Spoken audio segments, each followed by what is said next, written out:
بسم الله والحمد لله والصلاة والسلام على سيدنا محمد رسول الله. ده الفيديو رقم 6 من البلاي ليست ال AI with Flutter.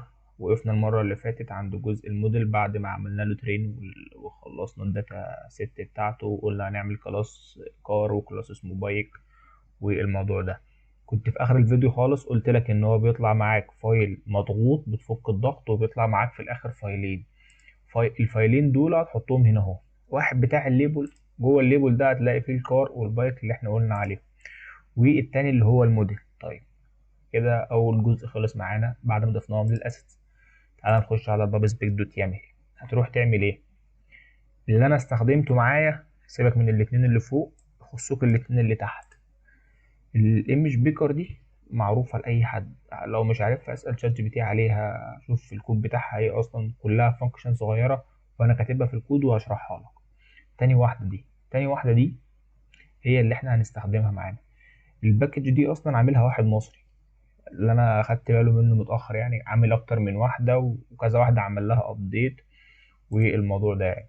طب الباكج دي بتعمل لها ايه؟ ببساطة انت بتعمل لها انستول زي اي باكج عادي، وبتاخد الحتة دي.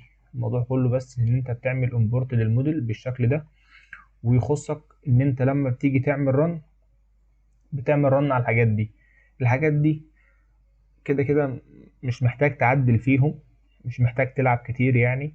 كل اللي يخصك في الموضوع انا هقوله لك. بس انت عايز تعرف اي حاجة عن الباكج خش عليها واسأل في كل تفاصيلها، هتلاقيه هي مليانة. الشرح وافي بتاعها كتير قوي.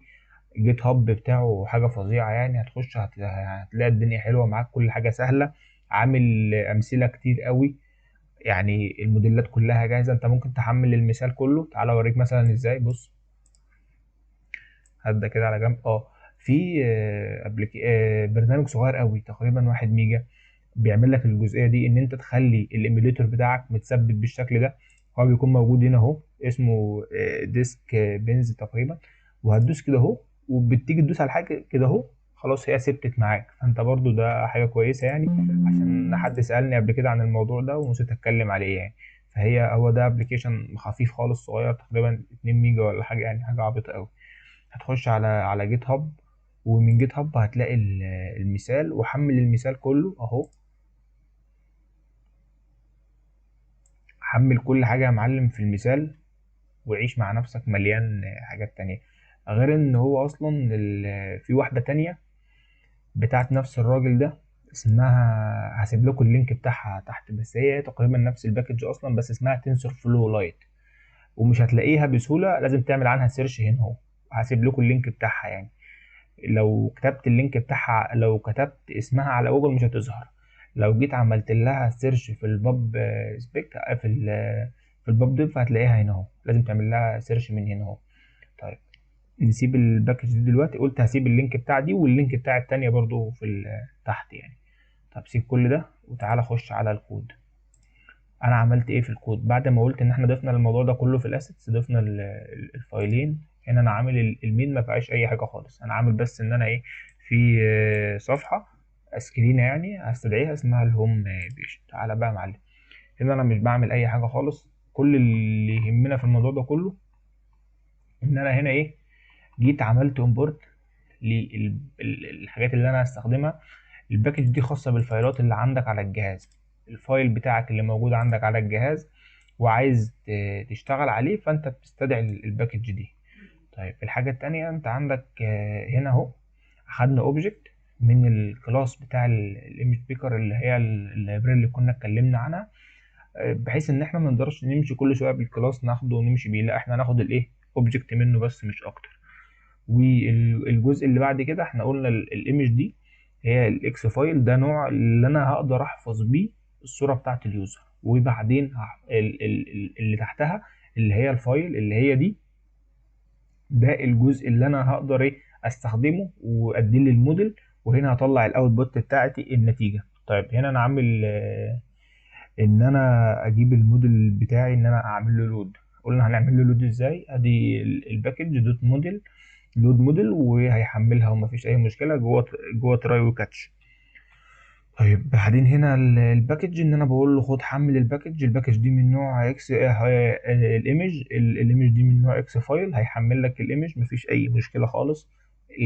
اي حاجه مش فاهمها مني خدها على شات جي بي تي وقول له اشرحها لي مره واثنين وثلاثه، وقول له اشرحها لك باكتر من طريقه، قول له عدل لك في الكود، عيش حياتك يعني. ما تعتمدش ان انا بشرح لك الموضوع يعني وخلاص ان انت كده الدنيا قفلت معاك، لا انت عيش حياتك مع نفسك. انا بشرح ايه؟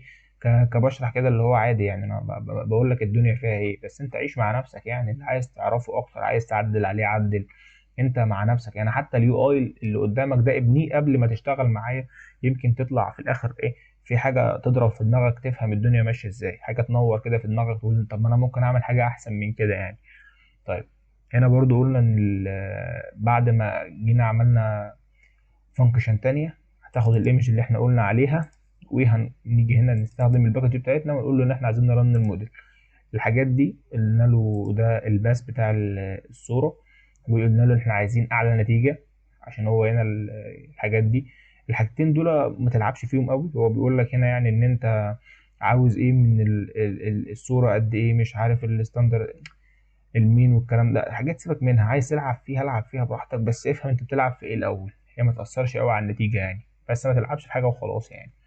وبعدين هيطلع النتيجة، لو في نتيجة هيطلعها، لو مفيش نتيجة هيقول لك ان ايه مفيش اي نتيجة. انزل تحت شوية، انا عدلت شوية في الفورمات بحيث ان هي تطلع 99، ما تطلعش مثلا 99.000، لا هي تطلع 99 بس، اللي هو ايه يبقى احنا ايه الحرفين بس اللي احنا عايزينهم.